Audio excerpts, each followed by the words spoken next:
नमस्कार।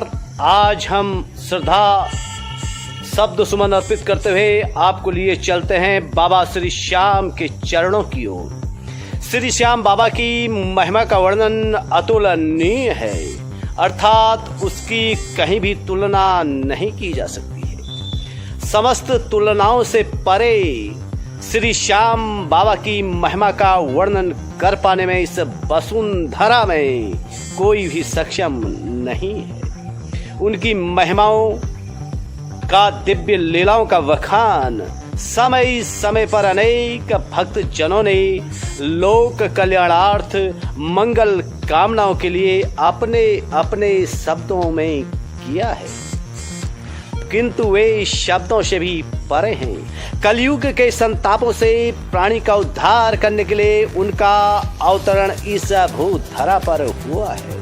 योगेश्वर भगवान श्री कृष्ण ने स्वयं ही अपने मुखार बिंदु से अपने श्याम स्वरूप को कलिकाल का तारण हार बताते हुए कहा है, जो भी प्राणी अपनी आराधना के श्रद्धा पुष्प श्री श्याम बाबा के चरणों में अर्पित करेगा, उसके रोग शोक दुख दरिद्र एवं विपदाओं का हरण हो जाएगा। समस्त लोक में वह पुरुष सर्वत्र ही पूजनीय होगा, इसमें तनिक भी संदेह नहीं है। स्वयं योगेश्वर भगवान श्री कृष्ण का यह वचन आध्यात्म प्रेमी भक्त जनों के लिए उनके द्वारा दिया गया अनुपम उपहार है। इसलिए कलयुग में श्री श्याम बाबा परम आस्था व श्रद्धा के साथ पूजनीय है। उनकी लीला को समझने में आखिर में कौन समर्थ हुआ है, अर्थात कोई भी नहीं। कण कण में व्याप्त बाबा श्याम अनंत रूपों से इस संसार में पूजनीय है। हे खाटू वाले श्याम बाबा, तुम्हें कोटि कोटि प्रणाम है। तुम्हारी महिमा वो लीलाओं का वर्णन अनंत है। उस अनंत निर्मल दिव्य स्वरूप का वर्णन कर पाने में इस संसार में कौन समर्थ है, अर्थात कोई नहीं। फिर मेरी तो क्या विसाद है। फिर भी हे योगेश्वर, हे जगदीश्वर, अपनी मंद वो तुच्छ बुद्धि के प्रभाव से आपकी महिमा का वर्णन करते हुए आपकी स्तुति कर मैं कुछ शब्द आपकी ही कृपा से आपके चरणों में लोक कल्याण की भावना से समर्पित कर रहा हूँ। इन शब्दों को स्वीकार कर समस्त जगत का प्रभु कल्याण कीजिए। योगेश्वर भगवान श्री कृष्ण की कृपाओं की लीलाओं का वर्णन अवर्णनीय है। भक्तों की रक्षा के लिए समय समय पर प्रभु ने इस पृथ्वी पर अवतरित होकर धर्म की रक्षा कर भक्तों का मान बढ़ाया है। इस त्राहिमाम कलयुग में जब प्राणी चारों ओर से व्यथाओं से घिरा हुआ है और अपने मूल स्वरूप से भटक गया है, ऐसे समय में प्रभु में श्याम का वंदन बड़ा ही मंगलकारी है। खाटू श्याम के रूप में अवतरित होकर खाटू धाम में भक्तों के कल्याण के लिए बाबा विराजमान है। इसलिए कलयुग में आपको ही श्याम अवतार माना गया है और श्री कृष्ण का अवतार माना गया है। श्री श्याम के रूप में श्री कृष्ण के अवतरण की लीला बेहद अलौकिक है। भगवान श्री श्याम पांडव नंदन महाबली भीमसेन के पौत्र तथा परमवीर घटोत्कच के पुत्र है। वरवरी वो बब्रू भानु के नाम से भी इन्हीं को जाना जाता है। इनकी माता का नाम कंटका अहलावती था। ये भगवान शिव व माता पार्वती के अनन्य भक्त थे। इन्हीं की कृपा से इन्हें 3 दिव्य बाण प्राप्त हुए थे, जो शिव त्रिशूल के समान प्रभावकारी थे। महाभारत के युद्ध अवधि में युद्ध की विराट चर्चा को सुनकर इनके मन में भी युद्ध देखने की बड़ी प्रबल इच्छा जागृत हुई। उन्होंने अपनी इच्छा को अपनी माता के सम्मुख रखा। वीर बालक की जिज्ञासा वो उसकी वीरता के परम प्रभाव से माता अहिलावती ने पुत्र की इच्छा पर हामी भरते हुए धर्म प्रेरित आज्ञा देते हुए कहा, कुरुक्षेत्र में इकट्ठे योद्धाओं के प्रभाव को न देखते हुए तुम निष्काम रूप से युद्ध देखना तथा जो पक्ष हारने लगे उस पक्ष का सहारा बनना, और यह भी ध्यान रखना कि कोई भी तुम्हें अपना समझकर कुछ भी इस दौरान मांगे तो तुम्हारा धर्म है कि उसे वह दान अवश्य प्रदान करना। संपूर्ण ब्रह्मांड के सामने निस्तेज 3 दिव्य बाणों को तुरीण में रखकर पांडव पौत्र बर्बरीक नीले घोड़े पर सवार होकर युद्ध देखने के लिए निकल पड़े। कुरुक्षेत्र की ओर उनके आगमन से सारी दिशाएं, वो सारे देवतागण, वो ब्रह्मांड की अलौकिक दिव्य शक्तियां उनकी स्तुति करने लगी। समय चक्र भी से वीर बालक के युद्ध भूमि के प्रस्थान का दृश्य देखकर स्वयं को धन्य समझने लगा। उधर भगवान श्री कृष्ण का योग जागृत हुआ। वे अचरज में पड़ गए। वे अपने भक्त की शक्ति, वो पराक्रम भरी शक्ति से भली भांति परिचित थे। श्री कृष्ण समझ गए यदि बर्बरीक युद्ध भूमि में कूद पड़े तो सारे ब्रह्मांड का अस्तित्व ही खतरे में पड़ जाएगा। भगवान श्री ने ब्राह्मण का वेश धारण कर अर्जुन को भी शिष्य के रूप में ब्रह्मवेश में साथ लिया और वीरावान जंगल में खड़े होकर बर्बरीक की प्रतीक्षा करने लगे। जब बर्बरीक श्री कृष्ण के समीप पहुंचे तो ब्राह्मण वेशधारी श्री कृष्ण के समीप पहुंचकर उन्होंने उन ब्राह्मणों को दंडवत प्रणाम कर वीर बर्बरीक ने कहा, हे ब्राह्मण देवता, मैं कुरुक्षेत्र की ओर युद्ध के लिए प्रस्थान कर रहा हूं। मुझे आशीर्वाद देकर मेरा मार्ग प्रशस्त कीजिए। नीति निपुण योगेश्वर श्री कृष्ण बोले, हे वीर, आप कौन हैं? कहां से आए हैं? आपकी सेना कहां है? आप जैसे छोटे बालक का युद्ध भूमि में क्या प्रयोजन है? यदि आप कुरुक्षेत्र की ओर जा रहे हो तो हे वीर बालक योद्धा, तुम किस पक्ष की ओर से युद्ध करोगे, कौरव या पांडव? बर्बरीक ने माता के आदेश को सिरोधार्य मानकर तपाक से योगेश्वर भगवान श्री कृष्ण को बताया कि मेरी कोई सेना नहीं है। माता भवानी, वो पिता महादेव का आशीर्वाद ही मेरी सेना है। मैं हिमद्वीप से कुरुक्षेत्र की ओर प्रस्थान कर रहा हूं। युद्ध देखना मेरी अभिलाषा है। मेरी माता ने मुझे आज्ञा दी है, जो हारेगा उस पक्ष की ओर से मुझे युद्ध करना है। सो मैं माता की आज्ञा का पालन करूंगा। मेरे पास शिव शक्ति के प्रताप व आशीर्वाद से 3 बाण हैं। 3 बाण इस त्रिलोकी के लिए काफी हैं। श्री कृष्ण ने अपनी योग लीला रचकर बर्बरीक से कहा, अपनी वीरता की डींग नहीं मारो, तुम अभी बालक हो। बाल हट छोड़कर घर चले जाओ, खेलो और मौज करो, यह तुम्हारे खेलने और कूदने की उम्र है। श्री कृष्ण कहे, इतना कहते ही बर्बरीक का स्वाभिमान जाग उठा। वे अधीर होकर बोल उठे, ब्राह्मण, मेरी शक्ति का पौरुषार्थ आप किस रूप में देखना चाहते हैं? नीति निपुण मधुसूदन बड़े तपाक से बोले, यदि तुम वास्तव में वीर हो और भगवान शिव तथा माता पार्वती के परम भक्त हो तो दिखलाओ अपना पुरुषार्थ। जिस पीपल के वृक्ष की छवि में हम खड़े हैं, इसके सारे पत्ते एक ही बाण से बीध दो तो जाने कि तुमने जो कहा वही सत्य। श्री कृष्ण की चातुर्यपूर्ण चुनौती काम कर गई। ब्राह्मण वेश में खड़े श्री कृष्ण की बात सुनकर वीर बर्बरीक ने हंसते हुए अपने इष्ट का ध्यान करते हुए बाण छोड़ा, जिसने समस्त पत्तों को बीत कर श्री कृष्ण के चरणों के नीचे छिपे पत्ते को भी बीत डाला। योगेश्वर श्री कृष्ण ने अपने पांव तले जिसे दबा लिया था, वह पत्ता भी वेध चुका था। उनकी इस वीरता भरे चमत्कार को देखकर श्री कृष्ण ने सोचा कि इस वीर के रहते युद्ध का निर्णय होना मुश्किल है। उन्होंने लीला रचकर फिर कहा, हे बालक, तुम्हारी वीरता की उपमा किसी से भी नहीं की जा सकती है। तुम अतुलनीय वीर हो, लेकिन तुम दानवीर हो, यह मैं कैसे मान लूं? सीधे पांव पर पीड़ा का स्वांग रचते हुए प्रभु ने यह बात वीर बर्बरीक से कही। बर्बरीक ने उत्तर दिया कि दान मांगना है ब्राह्मण देवता, दान मांगना आपका अधिकार है। मेरे बाण से तुम्हारे पैर में जो पीड़ा हुई है उस अपराध के लिए मैं क्षमा प्रार्थी हूं। तुम दान मांगकर अपनी इच्छा पूरी कर लो।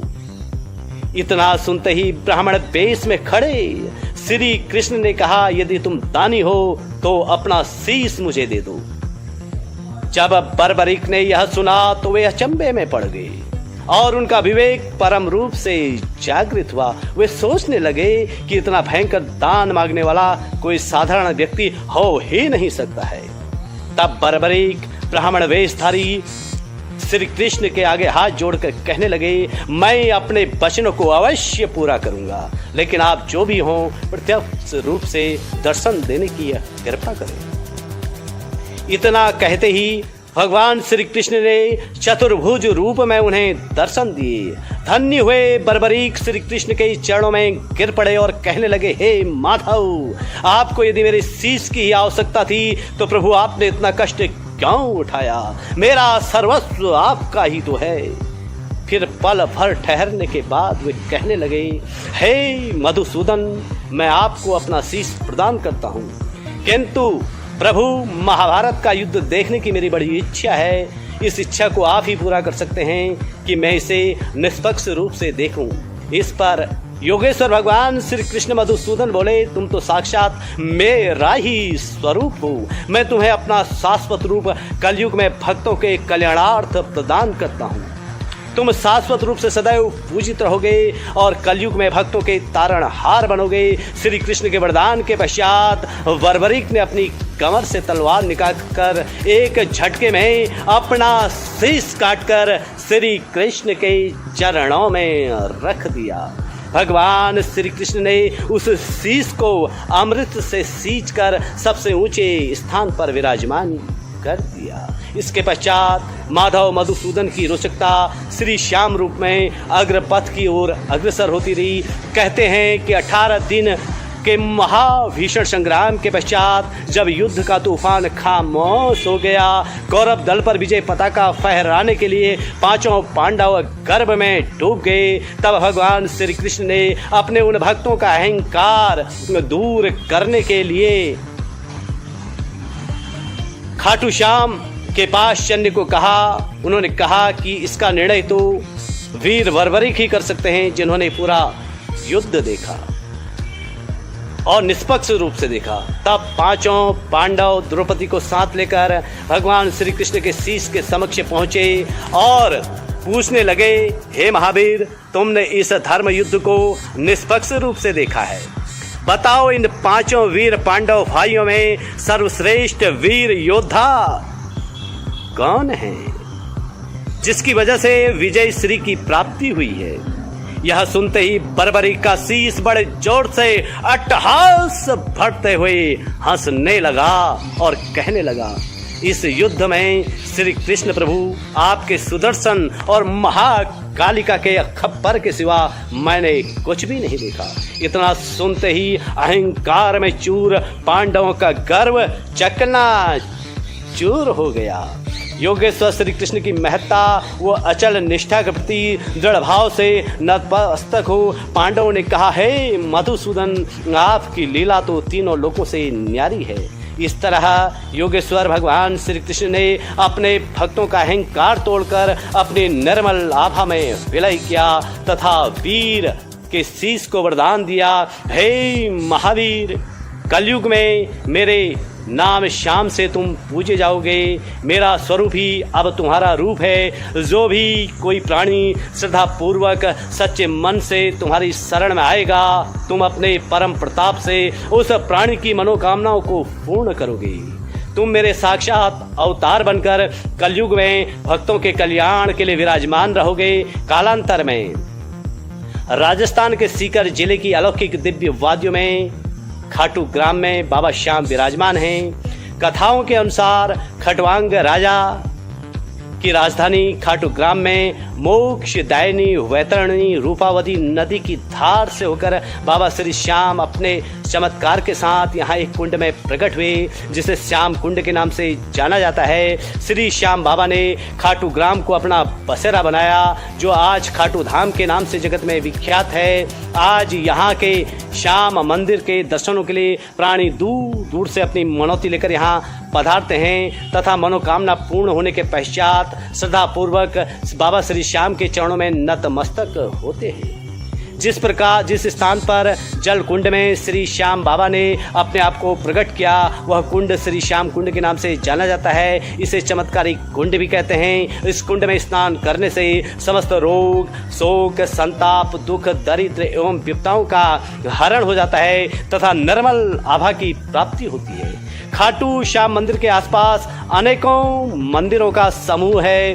प्राचीन व नवीन कलाकृतियों से युक्त ये मंदिर यहाँ पधारने वाले श्रद्धालुओं के अपार आस्थाओं का केंद्र है, जिनमें सीताराम जी का मंदिर, गौरी शंकर मंदिर, बिहारी मंदिर खासे प्रसिद्ध हैं। इसके अलावा क्षेत्र में अनेक जलाशय व बावड़ियाँ भी हैं। खाटू धाम में लगने वाले मेलों के अवसर पर यहाँ की पावन छटा देखने लायक होती है। यहाँ हम एक विशेष बात पर और प्रकाश डालना चाह रहे हैं कि देवभूमि उत्तराखंड से भी श्री श्याम बाबा का अलौकिक वो गहरा नाता है और इस क्षेत्र में भी इनके भक्तों की अपार संख्या है। महाभारत काल की अनेक गाथाओं को यहाँ की भूमि अपने आप में समेटे है। कहते हैं कि महाबली भीम ने हिडम्ब नामक बलशाली राक्षस का वध उत्तराखंड की भूमि पर ही किया और यहीं माँ हिडिंबा से विवाह रचाया था। इन्हीं वादियों में हिडिंबा ने घटोत्कच नामक वीर पुत्र को जन्म दिया। बाद में वीर पुत्र अपनी माँ से आज्ञा लेकर भीम से मिलने गए तो तब अपने पुत्र को देखकर भीम गदगद हो उठे।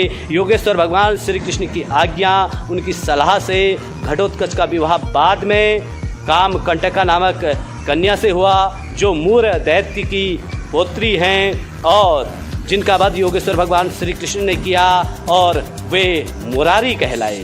कुल मिलाकर यह एक बहुत लंबी कथा है और इस कथा के बीच में केवल हम इतना ही कहना चाहेंगे कि मूर दैत्य के वध के साथ ही योगेश्वर भगवान श्री कृष्ण जगत में मुरारी के नाम से प्रसिद्ध हुए। श्री कृष्ण गोविंद मुरारी के नाम से उनकी स्थिति लोग बड़े ही श्रद्धा व विनम्रता के भाव से करते हैं। और इसके अलावा देवभूमि उत्तराखंड में श्याम बाबा व उनके परिजनों की चमत्कारिक गाथाओं के अनेकों भंडार भरे पड़े हैं। एक पुराणों में महर्षि वेदव्यास जी ने एक गुप्त क्षेत्र का वर्णन किया है। यह गुप्त क्षेत्र पाताल भुवनेश्वर के निकट बताया गया है। कहा गया है कि इन्हीं गुप्त क्षेत्रों में वीर बर्बर ने अखंड साधना व कठोर तपस्या की थी। मुख्यालय चंपावत से कुछ ही दूरी पर चौक गांव में बाबा श्याम बर्बरी के पिता घटोत्कच का मंदिर विद्यमान है और कुछ ही दूरी पर धौन नामक एक गांव है जहां मां हिडिंबा का मंदिर स्थित है, जो बर्बरी की दादी माँ थी। कुल मिलाकर के खाटू वाले श्याम बाबा के एक नहीं अनेकों किस्से देवभूमि उत्तराखंड से भी जुड़े हुए हैं। महाभारत कालीन किस्सों से उत्तराखंड की धरती में एक से बढ़ के एक पावन स्थल अलौकिक कथाओं को अपने आप में समेटे हुए हैं। बहरहाल बाबा श्री श्याम के गुरु विजय सिद्ध सेन जी की भी उत्तराखंड की धरती से बहुत ही गहरा नाता रहा है और इनके छोटे भाई मेघवर्ण ने भी सारी अलौकिक सिद्धियां उत्तराखंड की धरती से प्राप्त की हैं। जब बाबा श्री श्याम अखंड तपस्या की ओर लोक कल्याण के लिए आगे बढ़े तब कहा जाता है कि मेघवर्ण ने ही अपने परिवार के सारे दायित्वों का निर्वहन किया। इतना ही नहीं, मेघवर्ण और अंगराज कर्ण के पुत्र वृषकेतु में बहुत ही गहरी दोस्ती थी। इनकी दोस्ती ने ही पांडवों के अश्वमेध यज्ञ को सफल करवाया। इस बारे में बड़ी लंबी कथाएं पुराणों में वर्णित हैं, जिनका विस्तार से वर्णन आप पुराणों में पढ़ सकते हैं। कुल मिलाकर के बाबा श्याम की महिमा अपरंपार है। इनकी ध्वजा की महिमा अपरंपार है। श्याम ध्वजा को धर्म ध्वजा भी कहा जाता है। कलयुग में यह ध्वजा भक्तों के प्रेम का प्रतीक मानी जाती है। ध्वजा के दर्शन को पावन निर्मलता का प्रतीक भी माना जाता है। लोग बड़े भक्तिभाव से ध्वजा के साथ भजन कीर्तन कर अपना जीवन धन्य करते हैं। कुल मिलाकर के बाबा श्याम की महिमा अपरंपार है। देवभूमि उत्तराखंड की धरती से बाबा श्याम का अलौकिक नाता रहा है। इनके भाई मेघवर्ण जी का इस धरती से अलौकिक नाता रहा है। इनके पिता वीर घटोत्कच जी का इस धरती से अलौकिक नाता रहा है। इनके गुरु विजय सिद्ध सेन जी का इस धरती से अलौकिक नाता रहा है। और बाबा श्री श्याम के भ्राता मेघवर्ण और अंगराज कर्ण के पुत्र वृषकेतु ने बाद में पांडवों के धर्म पथ के मार्ग में